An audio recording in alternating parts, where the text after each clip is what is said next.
Hello, welcome to part 3 of this playthrough, or first look really, at the game 80 Days, which is a nice text-based game with some, well, nice little graphics in the background.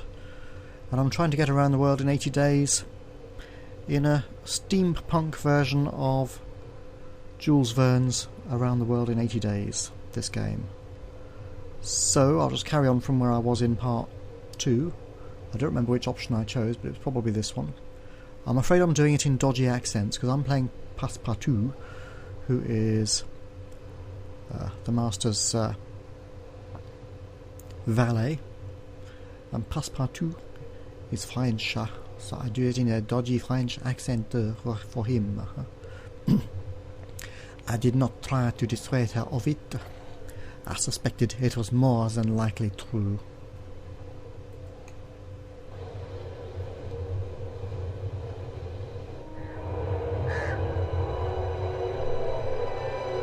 Some of our possessions could be sold handsomely here. Let's do it.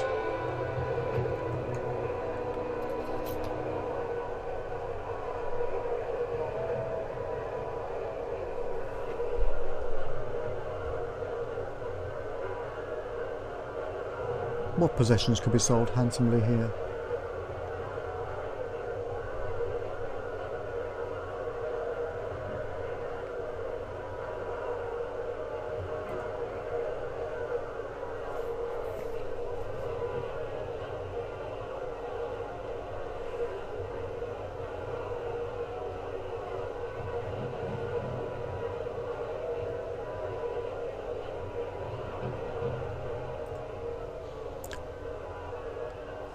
What is he talking about? There's nothing here that is of any value in Chittagong. It's not true, but could I buy?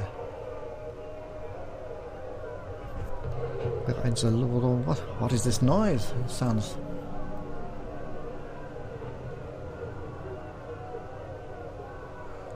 A heavy storm set, it sounds like a good idea.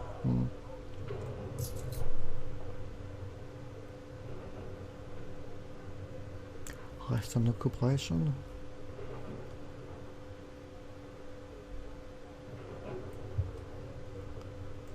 We have been quite lucky so far.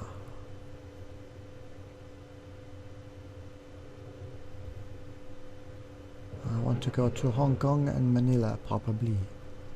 I do not see anything that is worth tuppence in this godforsaken place.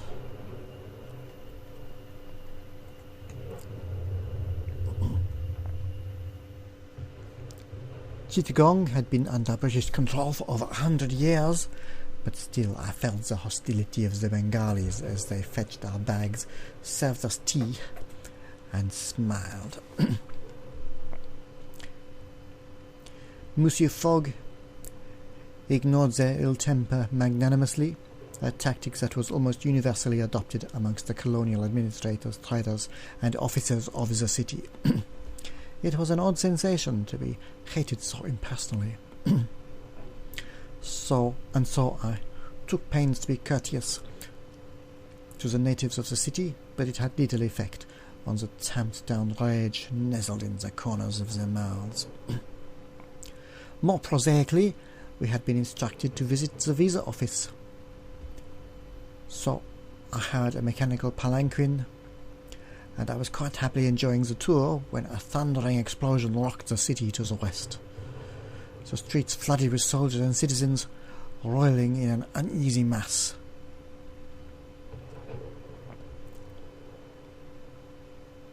I ordered the driver to turn around,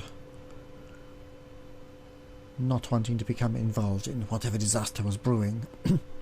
My driver complied gratefully, though his eyes were fixed on the spiral of smoke rising above the police armory, on the roof of which a man in a pristine white cutter performed a crisp military salute and raised a green, white and red flag, the flag of the Indian nationalists. The people around me began to scream their support, and hundreds of white leaflets fell from the sky. I seized a leaflet, conveniently printed in both English and Bengali. The revolutionaries declared themselves to be the Indian Republican Army and announced their intention to seize the police armory, but also disrupt the railway and telegraph office. The oil smoke in the air and continuous explosions indicated the success of their mission. It seems the revolutionaries had effectively cut off Chittagong. We were trapped, and the city would, I feared, soon be ablaze. Relations with Fogg have strengthened slightly. Your character is now dependable.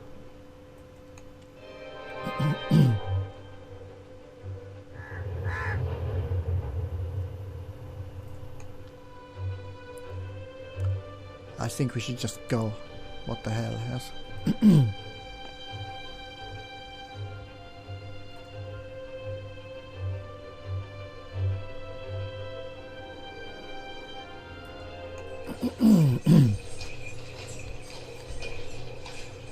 We do not want to hang around in a revolution, huh? It's crazy. As it happened, we did not need to stay in Chittagong for long. The British Army had closed down Chittagong's port and set up pickets which prevented travellers from leaving the city. Luckily for us, the colonial governor had made an exception for monks on their way to the Burmese royal capital of Yadanabon for the 5th Buddhist Synod.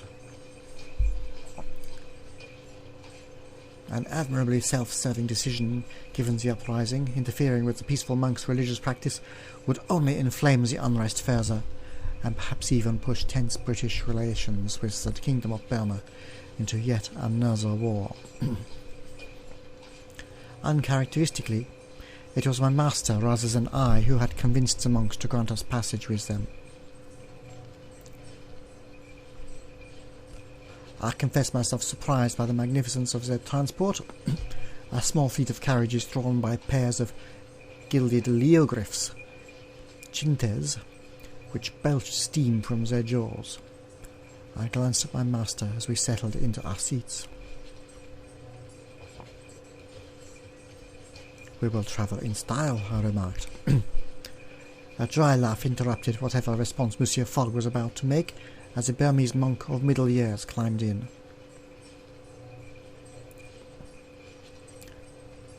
"The carriages were sent by the King of Burma. They do not belong to us," he explained. We began our jolt on our way out of the city. We own no material goods. "A very generous king," I remarked, being rather suspicious of kings in general, and kingly generosity in particular.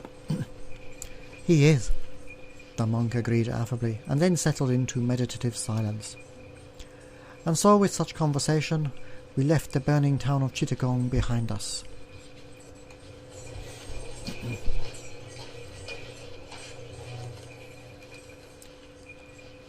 Yadanabon free from piracy increase. Good, because that's where we're heading.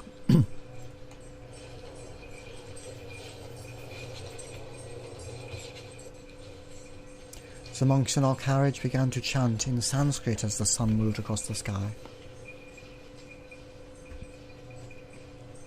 Half drowsed to the calming rhythm of their voices, I half drowsed to the calming rhythm of their voices, only waking up when our carriage drew to a halt in the royal city of Yadanabon, overlooking by the hill of Mandalay.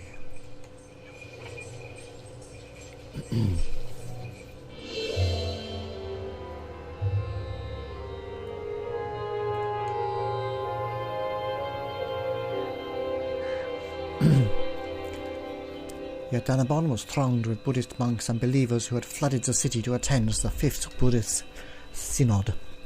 They meditated, conversed, and drank endless cups of tea in the many free travellers' shelters, zayats, of the royal capital. I went looking for transportation, locating a rack of chintes for hire outside one of the zayats. "Where do you head?" I asked, and the driver shrugged. "South or north?" Well, actually, he should probably... I don't know what accent he will have. Huh? South or north? "Where to?" "Pangsao, Rangoon." Where do you want to go? Those will do for now, I replied, and turned to leave, when the smell of cooking distracted me. I approached, and fell into conversation with one of the cooks in a nearby zayat, who was stirring a vast pot of glass noodles in chicken broth, flavoured with lime leaves and coconut. Aren't Buddhists vegetarian? I inquired, watching her add sliced up roast pork to her cooking pot. What? She looked at me blankly. We are followers of the Theravada school. The monks are only forbidden to consume the flesh of the human, elephant, horse, dog, cat, lion, tiger, bear, leopard, and slug. That is quite a list. She gave me a sharp smile. It is a very thorough religion. She sighed heavily. Now, are you just going to stand there, or are you going to help me serve this meal? My master is waiting for me. Your only true master is your conscience, she said, shaking her head. Go then, if you will. I made my escape, feeling the force of her disappointed gaze like an itch between my shoulder blades.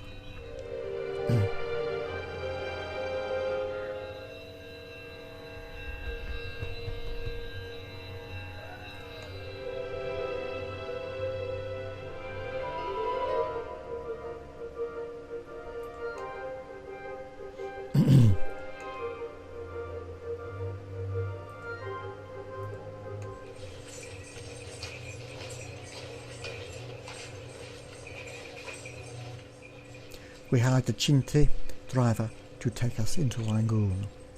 The woman drove in silence, perhaps determined to maintain a professional relationship. Clearly, she had never encountered a passenger quite like Monsieur Fogg before.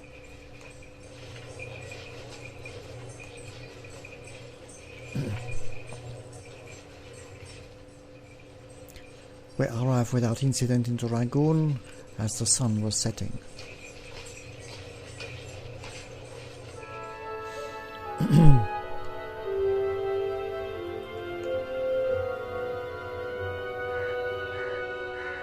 Rangoon still bore the marks of its capture at the hands of the British in the last Anglo-Burmese War,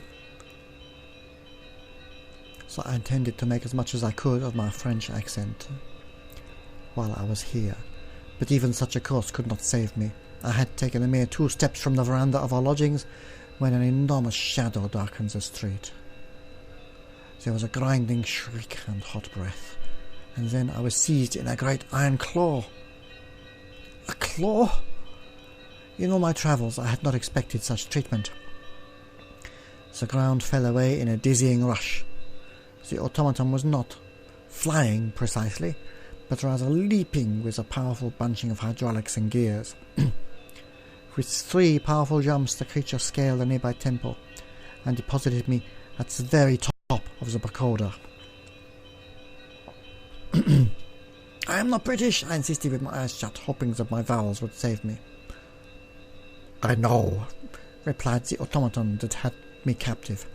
I am Manusia, it said in a grating rumble, and you are in my city, Jean Passepartout. You know my name? I demanded, my distaste for my Christian name overriding my fear. I know every creature that comes here. I am the protector of this city. I know the whys and hows of every creature that passes through my domain. But your purpose is a mystery. We are going around the world, I declared, but with far less than my usual gusto, aware as I was of the long drop which awaited me if I chose my words without care. The world is a dangerous place, Manusia said, grinding its iron teeth in a horrible smile. And you Europeans only make it more so wherever you go.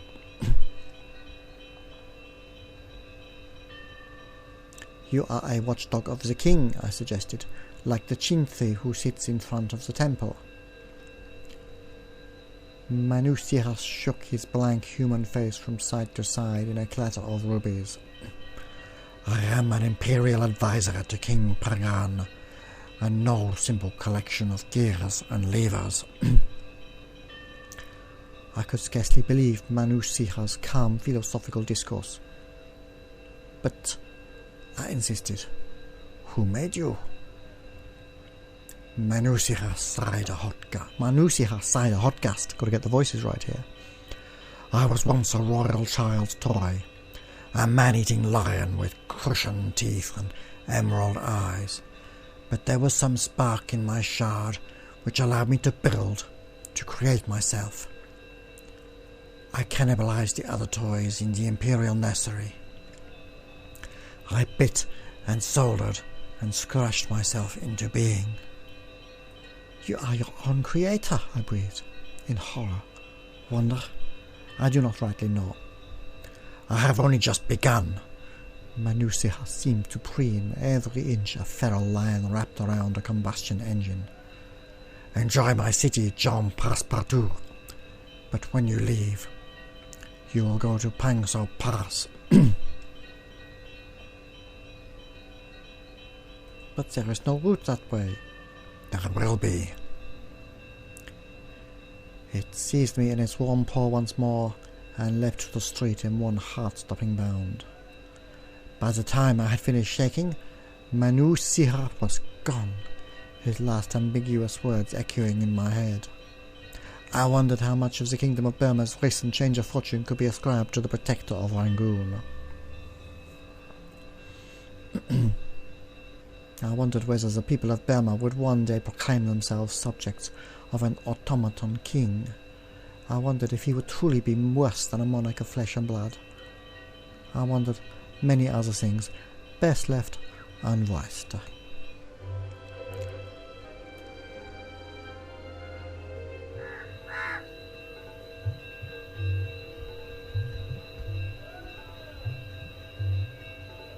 I will wait for the bank to open, or market first. Is there anything to sell?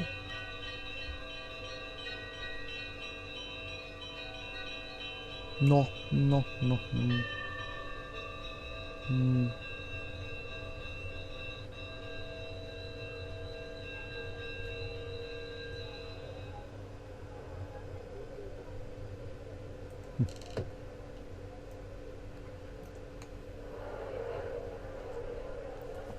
Monsieur Fogg looked quite resolved. By now I knew well the dark look in my master's eye.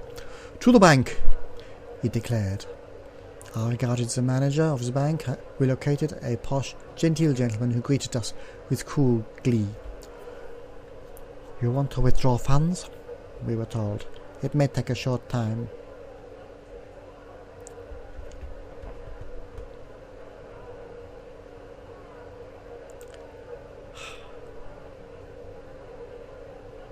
£500 tomorrow. We require £500, I calculated. The manager made a note. I will check with head office to make the transfer naturally, he declared. I expect an answer tomorrow morning.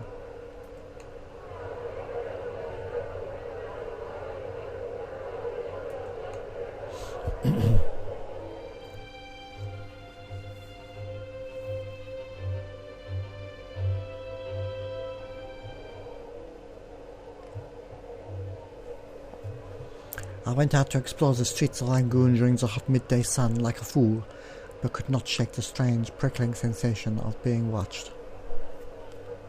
I explored further in the shade, taking in the gilded pagodas, lush fountains, and busy temples of the thriving city.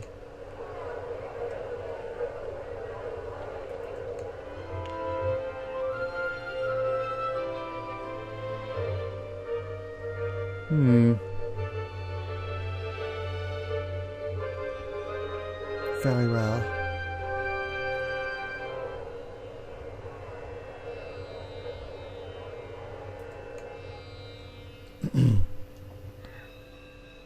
As night fell,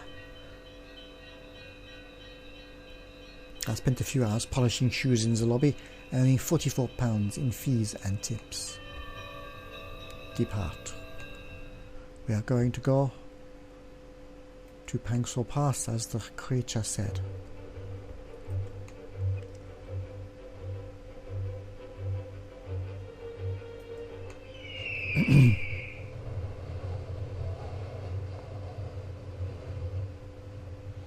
So next morning we stepped onto the street to find a gigantic bronze and steel bird waiting for us. It bowed its head and held out a claw for our luggage. I lowered its grasp, and we stepped aboard. But Monsieur Fogg was not even slightly concerned. He leapt aboard, consulted his pocket watch, and smiled as we lifted into the sky. Mystery of Manusiha grows.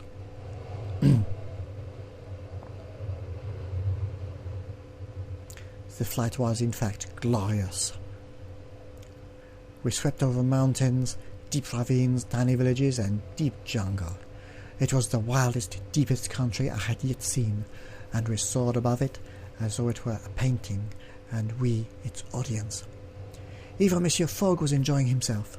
The speed had brought a touch of colour to his otherwise meticulously pale cheek. "Passepartout," he declared with true passion, "however you have arranged this, I am most impressed." A mighty compliment indeed. I nodded my head a fraction. A suitable reply. We landed into Pangsor Pass under cover of darkness. The bird let us down gently, dropped off our cases, and then wheeled away dramatically into the sky. "Excellent progress," Monsieur Fogg remarked. But I could not help remember Manusia's words, and feel certain there was a price yet to be paid. Relations with Fogg have strengthened slightly, and my throat is getting sore.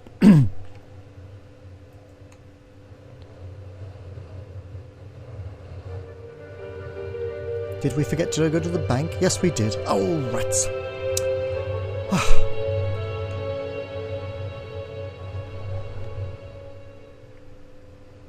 There were no hotels in Pangsor Pass, but we were put up for the night in a local man's thatch-roofed dwelling.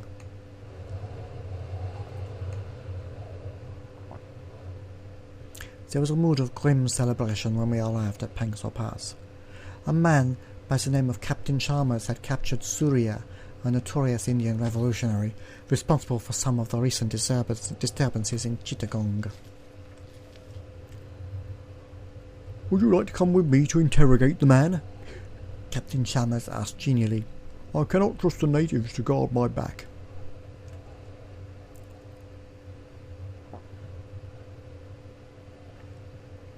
I smiled acidly in return. "It is not my area of expertise," I replied. He waved away my refusal. "We must know the names of his fellow conspirators. I will do my duty to find them out, even if you will not." Chalmers went towards his prison hut, and I realized with a sinking heart that this was Manusiha's task. For me, I was supposed to rescue the helpless Indian rebel. I made my way towards the prison hut with a heavy heart. The prison hut was a small, rancid-smelling place that had been used more than once. Monsieur Fogg, standing at the door with me, raised an eyebrow. "Perhaps they will listen to me," he suggested. "Good idea," I said. Monsieur Fogg stepped quickly forward and knocked on the door. I cannot imagine what the reception inside was like to this most polite of interruptions, but I took the opportunity to slip around the back of the hut. There was a pile of dry firewood stacked against one wall, underneath the window. A fire would be an excellent distraction, I thought. And there had been candles back in the barrack huts.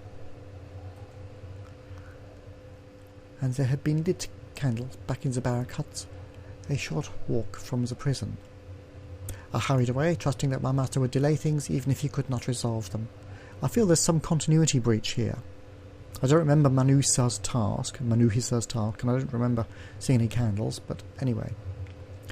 I returned a moment later with a flame. The dry bark caught quickly.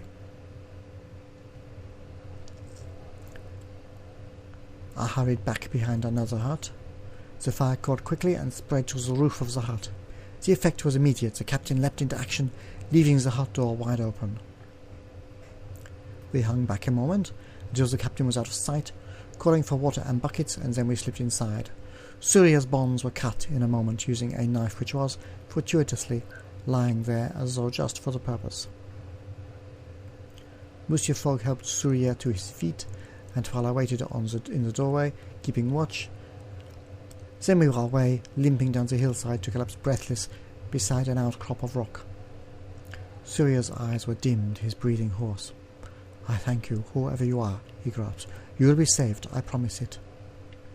And thus we stayed, watching as the frantic officers tried to quench the fire and failed, believing all the while, I think, that Surya was still inside. I think it thinks I chose one of the other options later, which was to tell him about Manuisa's stuff, which I didn't. But there you go. We've entered a time warp. Parallel universe, eh?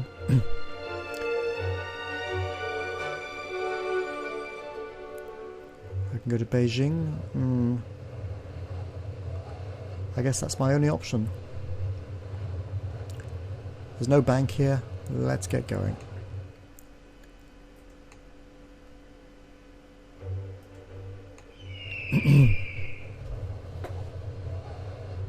At least these things are fast. The Garuda that swooped to collect us seemed to know exactly where we were hiding amongst the trees. It snatched our luggage and then us, and disappeared up into the sky before any of the British soldiers could level their guns. I tried to explain to Monsieur Fogg that this was our reward for our bravery, but he seemed most disinterested in the whys and wherefores of the matter. It is clear that some things simply do not register on a gentleman's mind. I had to ask Surya what would happen next, and he took a few awful, shuddering breaths before answering. "I have friends in China," he replied. "They have no love for the British," and he grinned a toothless, bloodied grin. "I will recover there for a time." "But what of India?" I demanded. "She is not free." "I will return there once I am healed," he nodded. "I will not stop fighting no matter what the price." I nodded and left him to sleep, trying not to wince as I heard each rattling, coughing intake of breath. "I am at your service, Monsieur Fogg." "Why, my dear Passepartout." "They say, what have you learned about Beijing?" They say Empress Sixi, or Kixi, prefers her automatons to be decorative." "Did you discover anything in the paper about Yokohama?" "For instance, some buyers will pay for zoetropes from Yokohama." "And what do you know about Vladivostok?" "For instance, some buyers will pay well for eastern spices from Vladivostok." "Well, we have the zoetrope. I can't remember if we have the eastern prices." We crossed the Himalayas at such good speed and heights that their snow-capped peaks were but a long stretch of foamy sea. We grew cold on the back of that great creature, and Surya shivered terribly even as we swooped down and landed within sight of the city of Beijing. His name is spelled differently here and here. I attended Surya, attempting to warm him a little, and he gave my hands a grateful squeeze. "It is not far. Empress Dixie will have no airships in city limits. That includes Garuda, like this fine fellow." The Garuda in question began to hiss and rumble a little. It spoke in a grating, curiously musical voice of Manusiha. "Jean Passepartout," it said. "I knew you were more than you seemed."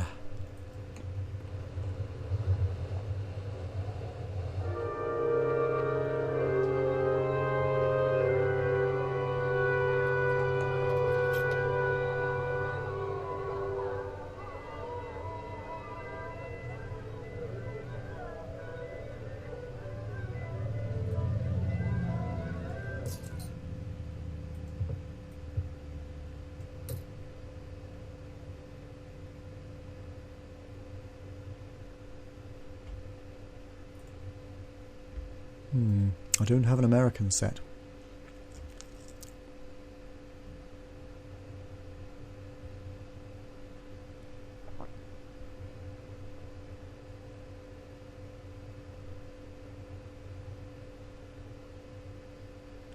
I no longer need that.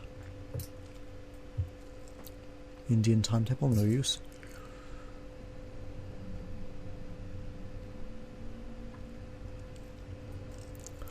Can we possibly visit a bank?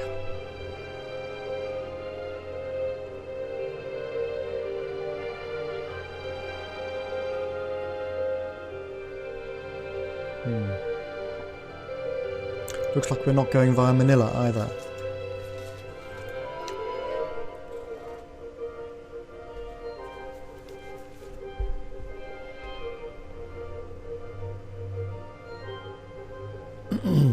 How do we get out of Beijing?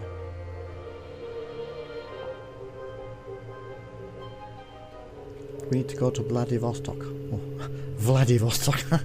Well, maybe the locals call it Vladivostok. Anyway. We shall stay in the hotel.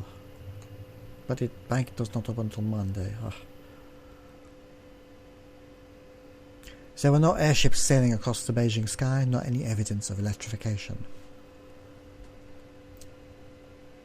As though the Chinese did not shun all technology, palanquins were drawn by intricately worked and gilded iron lions as often as human servants, and I saw animated metal and jade dragons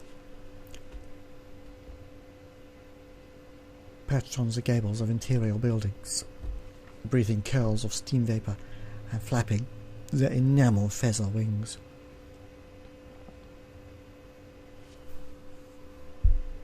Furthermore, I was unlucky enough to catch the inside of a most comfortable hotel, complete with a complex of steam rooms powered by a cunning arrangement of heating underground viaducts.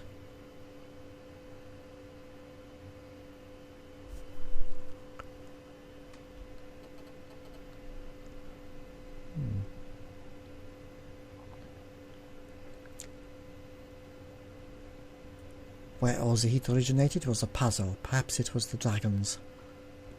But more likely the solution lay in the boreholes in the hotel's courtyard, which the proprietor claimed went down nearly 100 feet. Did the streets of Beijing have sights to offer a traveller? Perhaps. I did not leave my comfortable room.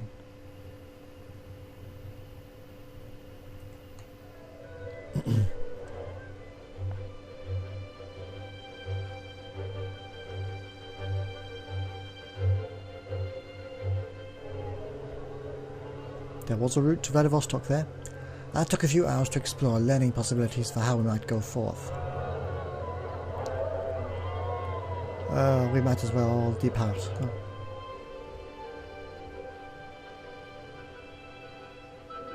Let's go to Vladivostok then. Oh.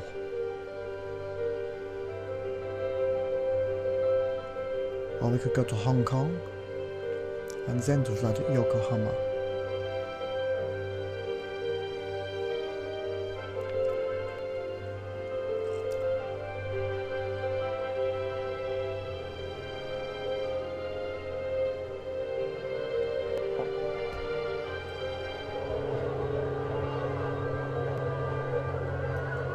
Oh dear, which to choose? I don't have much time if we're going to Vladivostok.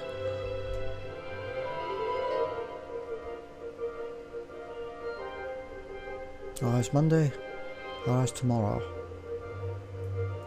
Let's go to Hong Kong then.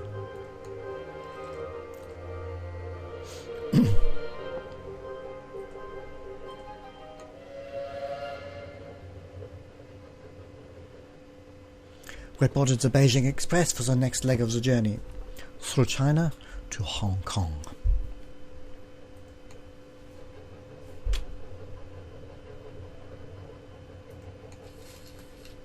The English captain resigns after Pang Saw prisoner escapes.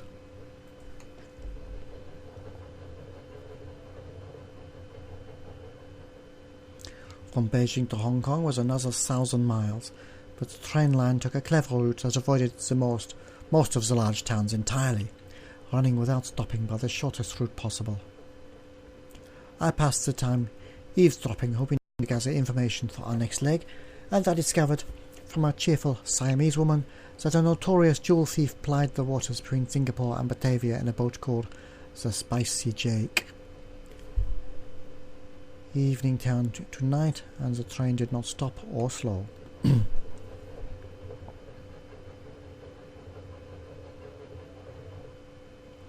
the countryside fell away, be replaced by busy, bustling worker towns.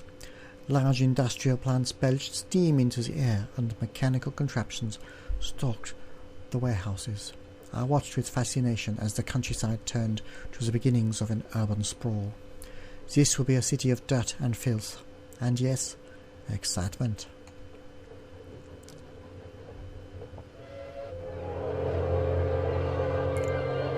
Let us go to the market first, huh? And sell some junk.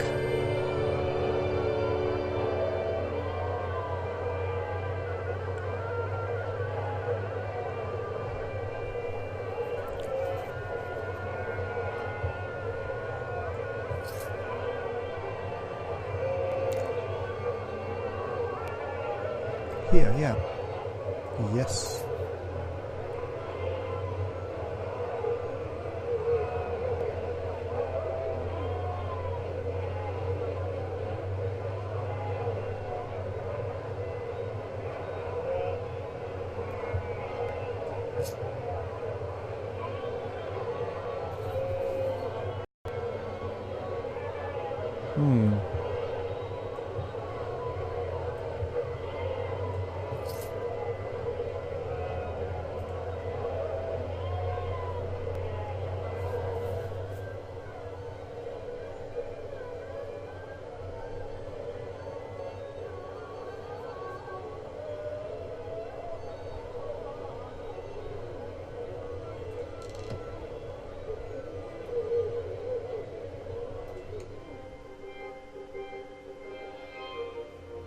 Oh, it's Friday. Oh no.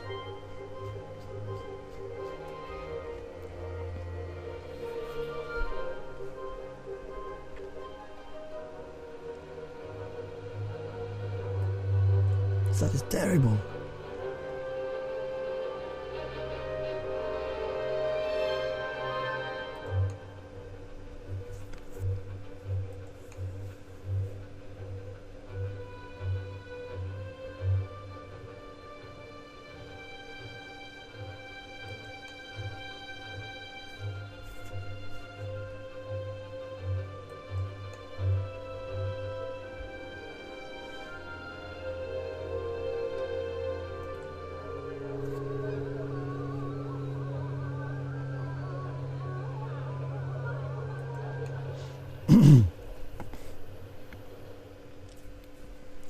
I was perusing a market stall in Hong Kong when I was greeted by the familiar quivering moustache of Monsieur Fix.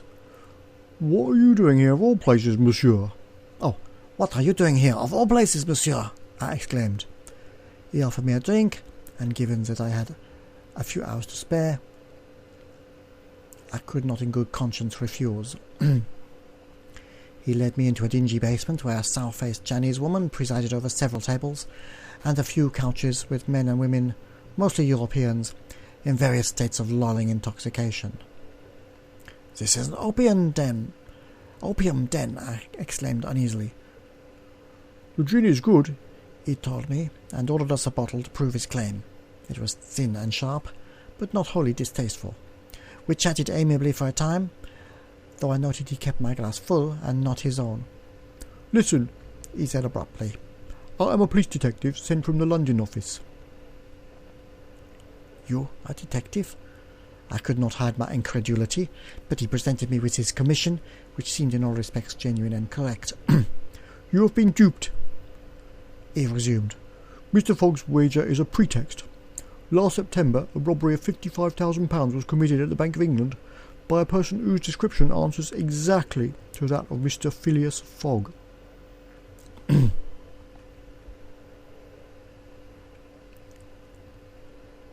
"What nonsense!" I cried, striking the table with my fist.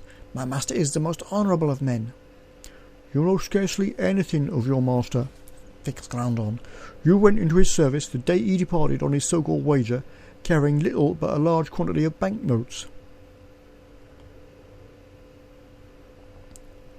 "He is an honest man," I asserted mechanically, so in the face of Fix's absolute certainty I found myself assailed with prickles of doubt. The detective hissed a breath which fluttered like the tips of his oiled moustache. "I could arrest you as his accomplice." I felt dizzy, almost sick.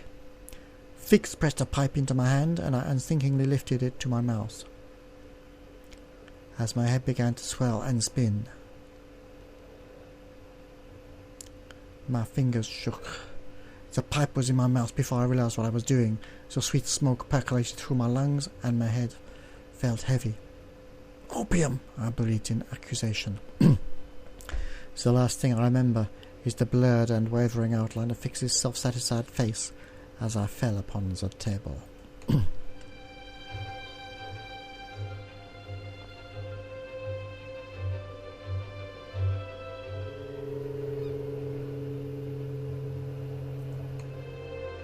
Can I embark?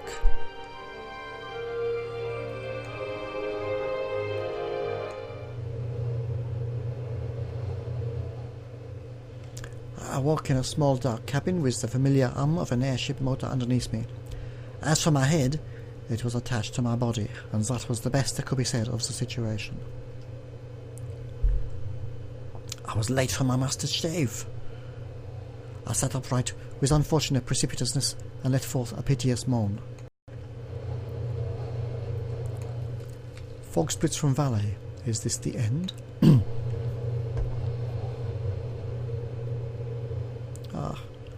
A fragmented series of images sprang into my mind with vivid force. An opium den, Fix's accusation against my master, an opium price pressed into my gin-soaked hands, and then only blankness. I resolved to find an answer to the most important question. Where was my master? Just as soon as I could bring myself to uprightness, that was. Ambulation was a task best approached in stages, and I'm ashamed to say that I fell at the first hurdle and collapsed back into my hard cot, trembling and insensate.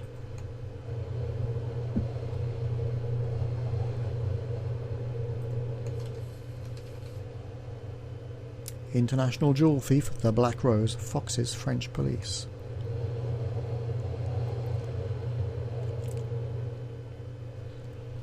I drew the scratchy blanket around my shoulders and ventured out of my cabin at dawn, having gathered my opium-stewed wits during the night. I spotted a wind-burned member of the crew. The tool belt at her waist hung with rope, bolt cutters, and all manners of shapely tools. "Where am I?" I asked querulously. She looked me over and then chuckled. "Oh, you are a mysterious late arrival. How is your head?" "Abominable." She laughed, rather kindly, all told. "At least you are honest." "Is there an Englishman on board?" I demanded. She told me there were plenty, and I endeavoured to describe Monsieur Fogg so as to distinguish him from the others. "An implacable, eerily calm sort?" I hazarded. "No," she shook her head. "But an Englishman carried you aboard and paid for your berth. He said you were ill, though you were clearly half crazed with opium. I've got to get these accents right, I don't know." She shrugged and added, "He had a magnificent moustache." "Fix! That blackguard had paid for my ticket from Hong Kong to Yokohama to separate me from my master."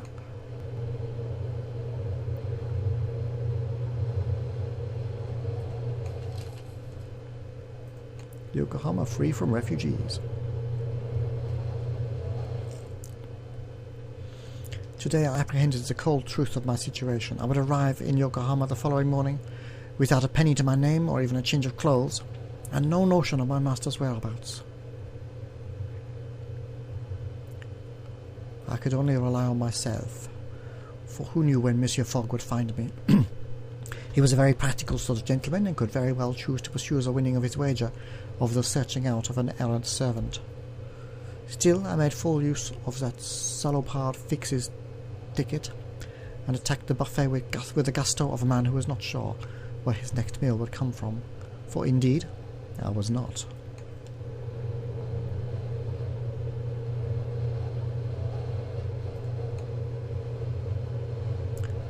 "Greetings, songs you sing. I have a moment to speak with you."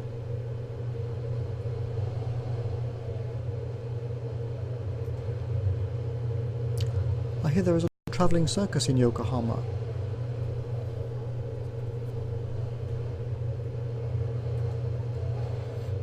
According to my timetable, Yokohama is connected to Manila. Manila is the capital of the Spanish East Indies. Is it possible to go from Manila to Port Moresby? Seems unlikely to me, but tell me, you are most interesting. Is that so, mademoiselle? Indeed, it is the shape of your head. Most strange.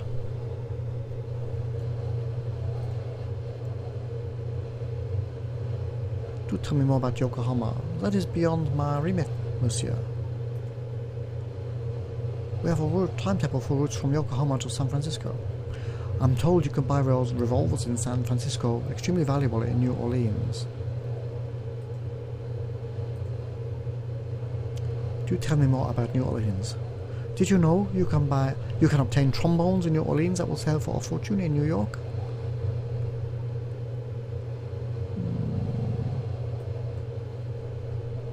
Do tell me more about New York.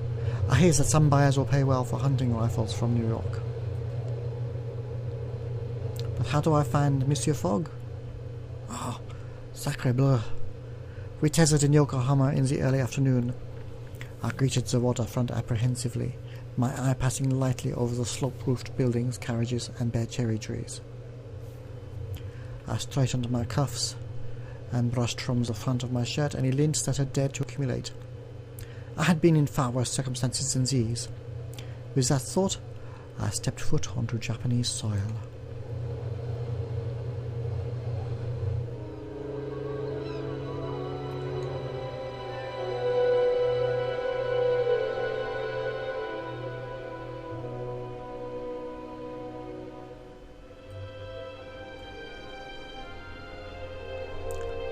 What the devil can I do? I have no money. I cannot even stay at the hotel. I will go to the hotel anyway.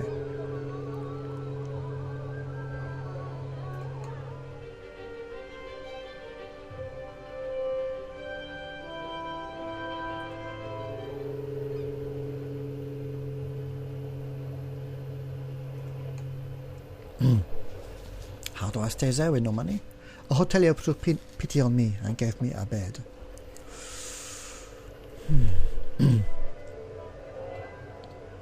I joined the circus. It was, in retrospect, the most sensible action I could have taken. Given my varied skills in acrobatics and clowning, I had quickly realized that the matter of how to find my master was entirely secondary to the larger question of ready funds. And ready funds were what the sharp-eyed proprietor of the travelling circus offered. I volunteered myself.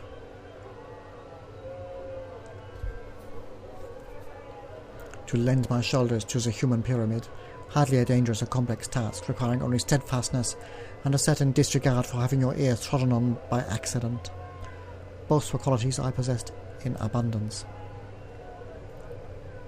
I had scant chance to practice before my first performance began. I looked around at the audience, a mix of Europeans and Japanese, young and old, all gaily attired and chattering.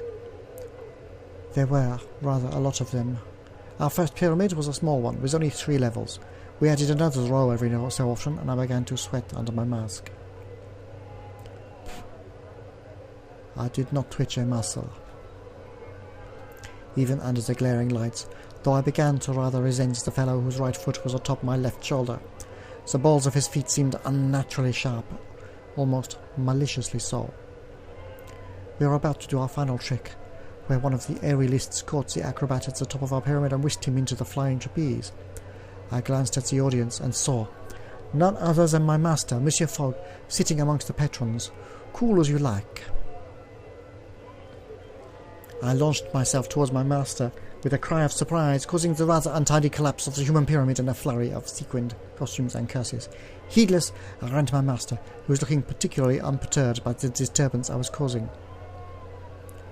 "I was abducted, monsieur," I blurted out by way of explanation. "It is of little consequence," was his only response. "Come, we have lodgings to arrange and a journey to continue." "Oui, Monsieur Fogg." I agreed, cancelling a hasty withdrawal from the ill-tempered glares of the circus performers and audience. That we do. I collected my pay packet and resigned my tenure after a single night. I was paid a fortune. Blimey. I would have thought after running like that I'd been given the sack, not a pay packet.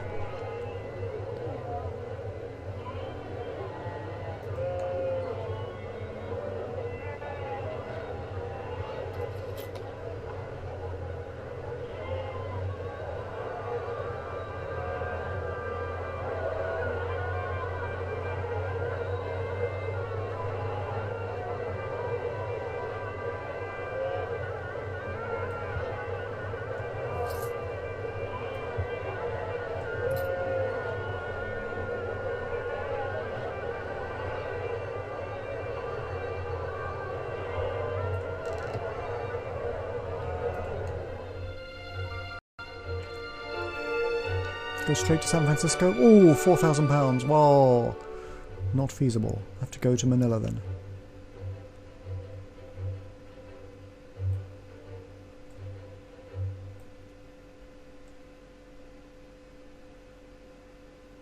But today is Saturday.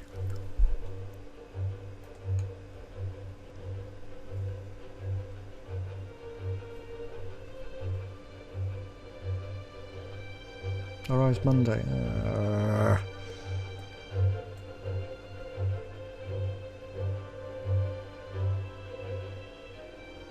Well.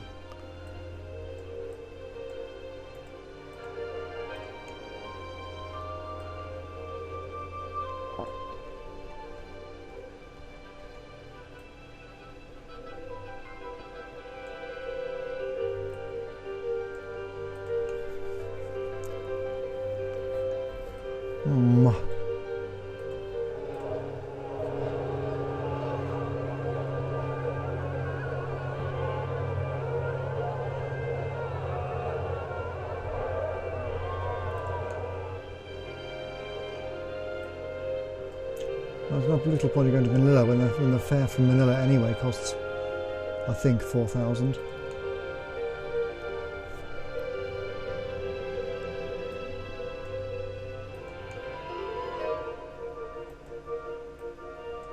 If I understand it right.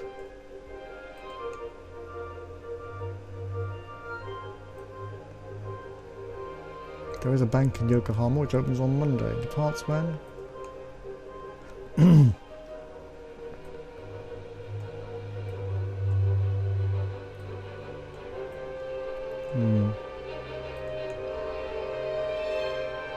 This is another player. Oh. How come? Arrives Tuesday. Have I missed it? Oh.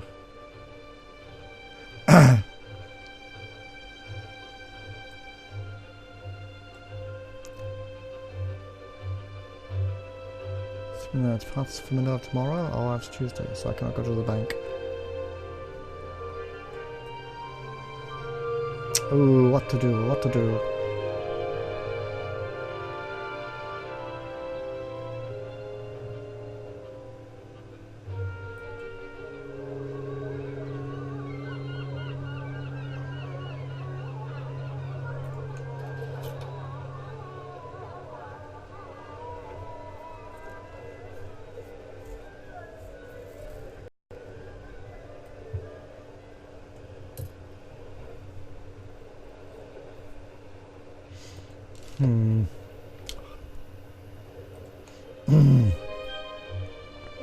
Oh, there is one across. If I go to the bank, I can take the whole body. Just go straight with. Okay.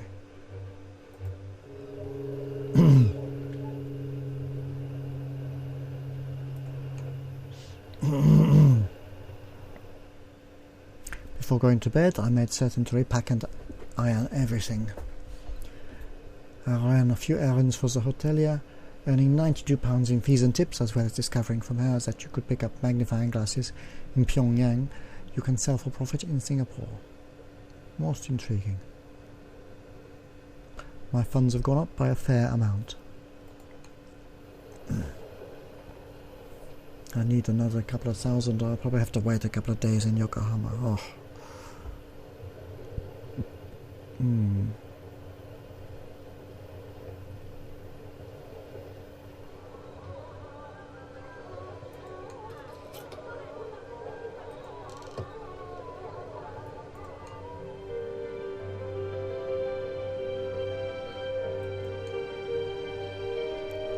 What if we cannot afford it? What happens?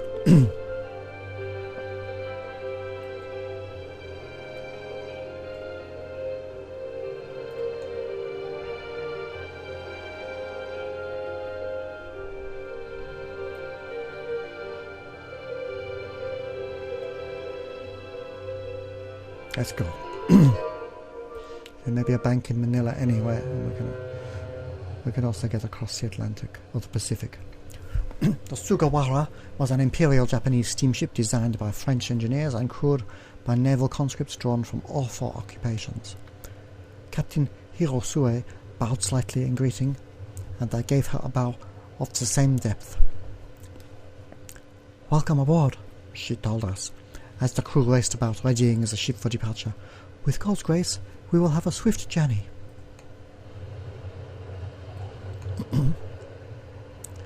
"Greetings, Captain Hirosue. I have a moment for you."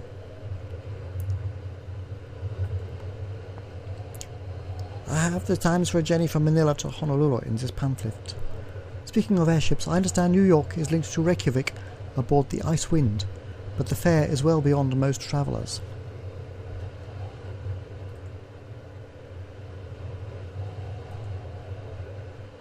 "What more can you tell me about Reykjavik? There are geysers in Reykjavik that go all the way into the earth itself."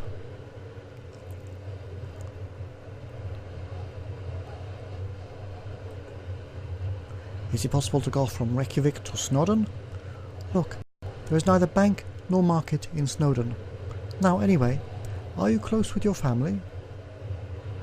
"Of course. My dear maman is always in my thoughts. My parents are in mine as well."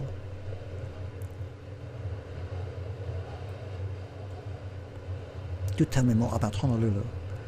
"Let me tell you that you can pick up harmonicas in Honolulu, extremely valuable in New Orleans."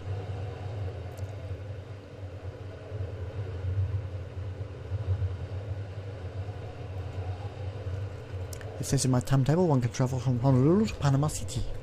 You mentioned boats. I've been told that you can get to Port Royal from Port-au-Prince aboard the Hispaniola." "What more can you tell me about Port Royal?" "I hear that some buyers will pay well for amethysts from Port Royal." "Iba gum."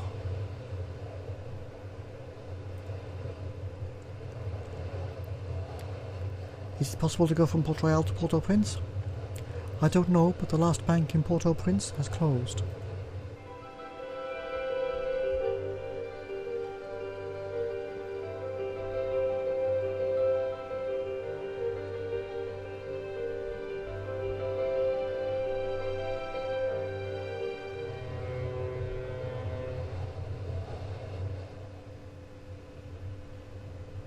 I encountered Captain Hirosue on deck in the morning and noticed that she wore a katana in a beautifully worked sheath.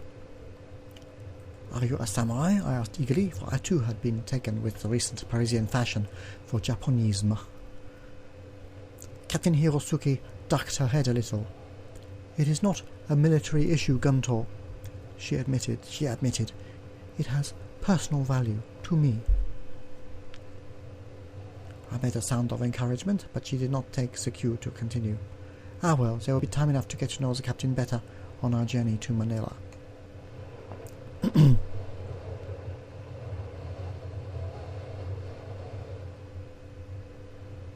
In the morning I saw Captain Hirosue praying at the little Protestant chapel beside the gallery.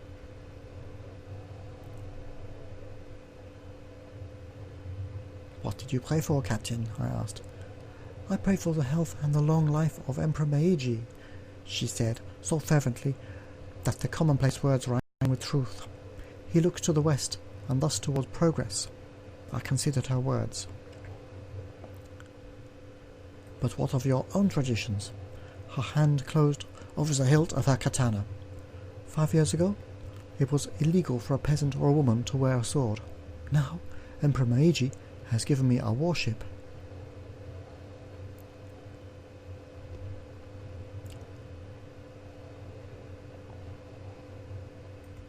Progress does not have to deny the past.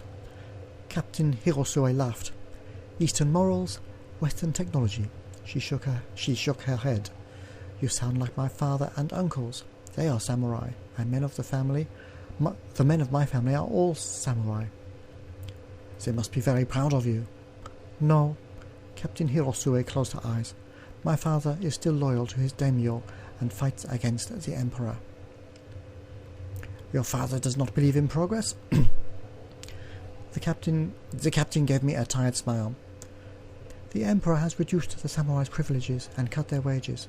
My father is angry. What about your mother? Oh, she is angry with both of us, and little wonder. The captain's eyes lit with rueful laughter. Still, she rather likes the Sugawara. An officer came to fetch Captain Hirosue away for some pressing duty, and I was left with my whirling thoughts. Well, that is an hour, so when I get the option, I will stop the game.